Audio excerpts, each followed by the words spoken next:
Hello students, আমি Moumita ma'am. আশা করি তোমরা সকলেই খুব ভালো আছো। Welcome back to our channel. আজকে আমি তোমাদের যেই টপিকের উপর ক্লাস নেব সে তোমাদের দেখতে পাচ্ছ এখানে, দ্য বিগিনিং অফ ড্রামা। ঠিক আছে, দ্য বিগিনিং অফ ড্রামা এটা মেনলি তোমাদের হচ্ছে 4th সেমিস্টার মেজর ইংলিশের পেপার 6 থেকে প্রথম টপিক বলতে পারো। এই দ্য বিগিনিং অফ ড্রামার মধ্যে আমরা কতগুলো আরো মানে নতুন ধরনের প্লে পাবো, যেরকম হচ্ছে মোরালিটি প্লে, মিরাকল প্লে। ঠিক আছে, তো এক এক করে আমরা ক্লাসটা নেব। তো শুরু করছি the beginning of drama. Normally medieval পিরিয়ডে কিন্তু এই শুরু হয়েছিল ড্রামাটার ইংল্যান্ডে, মিডিয়াভেল পিরিয়ডে। ঠিক আছে, তো এক এক করে আমরা দেখবো যে মানে এর সাথে রিলেটেড কোন কোন টপিকগুলো আমাদের পড়তে হয় বা তোমাদের সিলেবাসে যেগুলো দেওয়া আছে। ঠিক আছে, আচ্ছা, তো দেখো প্রথমে আমরা যেটা পড়বো সেটা হচ্ছে মিরাকল প্লে। মিরাকল প্লে দেখো নামের মধ্যে দেওয়া আছে হচ্ছে মিরাকল। ঠিক আছে, একটু পড়ে নি তারপর তোমাদের বলছি আমি।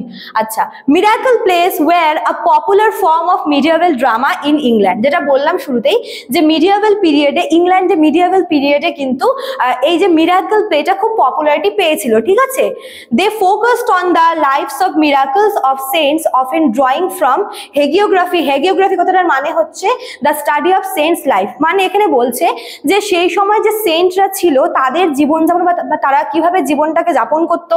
দেখো এবার সাধু সন্ন্যাসীদের জীবন কিন্তু অর্ডিনারি মানুষদের তুলনায় অনেকটা অন্যরকম হয়। ঠিক আছে, তারা এমন অনেক কিছু জানে বা তাদের জীবনযাপন করার জন্য এরকম অনেক কিছু তারা করে থাকে যেগুলো ভীষণই আমাদের কাছে মিরাকল মনে হয়ে থাকে। ঠিক আছে, তো এই মিরাকল প্লেগুলো মানে মিরাকল প্লেটা মেনলি ওই যে সেন্টরা আছে তাদের জীবনযাপনকেই কিন্তু ডিফাইন করতো।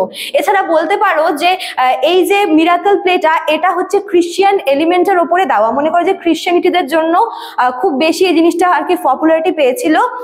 বাইবেলে যে সমস্ত ইভেন্টগুলো আছে, যে সমস্ত ইনসিডেন্টগুলো আছে সেগুলোকে সেই সময় অর্ডিনারি মানুষদের কাছে পৌঁছানোর জন্যই কিন্তু এই মিরাকল প্লেটা ব্যবহার করা হতো। ঠিক আছে, যেহেতু সেই সময় মানুষজন হচ্ছে ইলিটারেট ছিল, এবার সকলের মধ্যে এই ধর্মীয় ব্যাপারটা আর কি পৌঁছে দেওয়ার জন্য কিন্তু মানে প্রত্যেকের বাড়িতে বাড়িতে গিয়ে বোঝানোর চাইতে কি করা হতো যে এটা চার্চের তরফ থেকে কিন্তু এরকম একটা আর কি মানে প্লের আয়োজন করা হতো, যেখানে বাইবেলের বিভিন্ন যে ইভেন্টগুলো যেগুলো ঘটেছিল খ্রিস্টানিটির সাথে রিলেটেড যে ইভেন্টগুলো সেগুলোকে কিন্তু পারফরমেন্স দেওয়া হতো।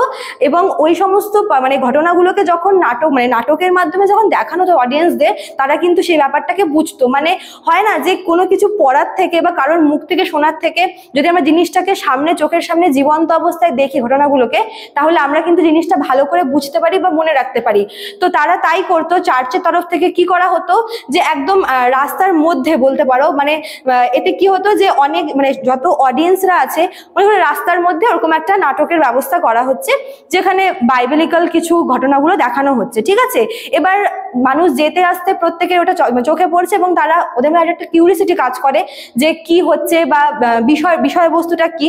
যখন তারা ওই সমস্ত ড্রামাগুলো দেখতো ওদের মধ্যে কিন্তু এই ধর্মীয় মনোভাবটা গড়ে উঠতো। ঠিক আছে, তো এই মিরাকল প্লেগুলোর মেন যেটা পারপাস ছিল যে হচ্ছে রিলিজিয়াস অ্যান্ড এডুকেশনাল পারপাস। ঠিক আছে, মানে কিভাবে ধর্মীয় শিক্ষাটা মানুষদের মধ্যে দেওয়া যায়, কি করে মানুষের মধ্যে ধর্মীয় মনোভাব গড়ে তোলা যায়, এটাই কিন্তু ছিল হচ্ছে মিরাকল প্লের মেন মোটিভটা। ঠিক আছে, তো নেক্সট আমরা এর পরের স্লাইডে দেখবো। এর পরের স্লাইডে তোমাদের হচ্ছে আরেকটা নিউ টাইপের হচ্ছে ড্রামা করাবো, যেটা হচ্ছে মোরালিটি প্লে। ঠিক আছে, মোরালিটি প্লে।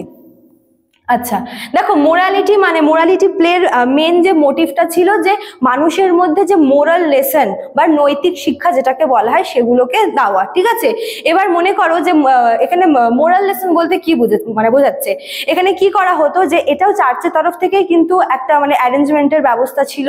এখানে বিভিন্ন ক্যারেক্টারের থ্রুতে বিভিন্ন মোরাল লেসনগুলোকে মানুষের মধ্যে পৌঁছে দেওয়ার ব্যবস্থা করা হতো। মনে করো যে একটা পারফরমেন্সে এবার প্রত্যেকটা ক্যারেক্টারকে এক একটা নাম দেওয়া হতো। যেরকম মোরাল লেসন বলতে কি, মনে করো যে হ্যাপিনেস, স্যাডনেস, তারপর হচ্ছে প্রাইড, গ্রিড, মানে এই সমস্ত যে কোয়ালিটিগুলো আছে, মানে লোভ, অহংকার, সুখ, দুঃখ, এই সমস্ত যে ভাগগুলো আছে আমাদের প্রত্যেকের জীবনের, তো এই ভাগগুলোকে এক একটা ক্যারেক্টারের থ্রুতে কিন্তু দর্শকদের সামনে রাখা হতো। এবং কোনটা করা উচিত মানুষের, কোন জিনিসটা করলে ভালো হয়, কোনটা খারাপ। যেরকম প্রাইড, মনে করো যে একটা ড্রামা দেখানো হচ্ছে, সেখানে অনেকগুলো ক্যারেক্টার আর কি আছে, তার মধ্যে প্রাইডের রোলটা, ঠিক আছে। এবার অহংকার জিনিসটা কি, অহংকার করলে কি হয় বা অহংকারের ফলে মানুষের সাথে কি হতে পারে, কি করা উচিত নয়, এই সমস্ত কিছু কিন্তু ওই ক্যারেক্টারের থ্রুতে মানুষের মধ্যে পৌঁছে দেওয়া হচ্ছে। তারপর মনে করো যে ডেথ, একজনকে ডেথ বা মৃত্যু হিসেবে দেখানো হচ্ছে, যদিও আমরা বলি যে মৃত্যু হচ্ছে মানুষের আলটিমেট ডেস্টিনেশন। এবার ওই মৃত্যুর যে আর কি সেই ক্যারেক্টারটা প্লে করছে, সে বিভিন্ন অঙ্গভঙ্গির মাধ্যমে বা সে তার রোলটাকে খুব সুন্দর করে ফুটিয়ে তুলছে যাতে মানুষ বুঝতে পারে যে আসলে ডেথ জিনিসটা কি। তো এভাবে বিভিন্ন যে মোরাল লেসন গুলো বা মোরাল ল গুলো, সেগুলো কিন্তু মানুষের মধ্যে পৌঁছে দেওয়ার দায়িত্ব নেওয়া হতো এই মোরালিটি প্লের মাধ্যমে, ঠিক আছে। এখানে তোদের আমি দুটো এক্সাম্পল বলছি, একটা হচ্ছে এভরিম্যান আর এটা হচ্ছে দ্য ক্যাসেল অফ পার্সিভারেন্স, ঠিক আছে। এই দুটো হচ্ছে বিখ্যাত মোরালিটি প্লে, যেগুলোর মাধ্যমে কি করা হচ্ছে, মানুষকে রিলিজিয়াস লেসনের সঙ্গে সঙ্গে কিন্তু মোরাল লেসনটাও দেওয়া হচ্ছে। আর সেই সময় মানে মিডিয়াভেল পিরিয়ডে কিন্তু এই মোরালিটি প্লেটা খুব বেশি পপুলারিটি পেয়েছিল, কারণ মানুষের মধ্যে কি হয়, যেহেতু সেসব মানুষরা মানে ইলিটারেট ছিল, তো শিক্ষার অভাবে মানুষের মধ্যে থেকে সেই মোরাল লেসনগুলো তারা একটা হারিয়ে গেছিল।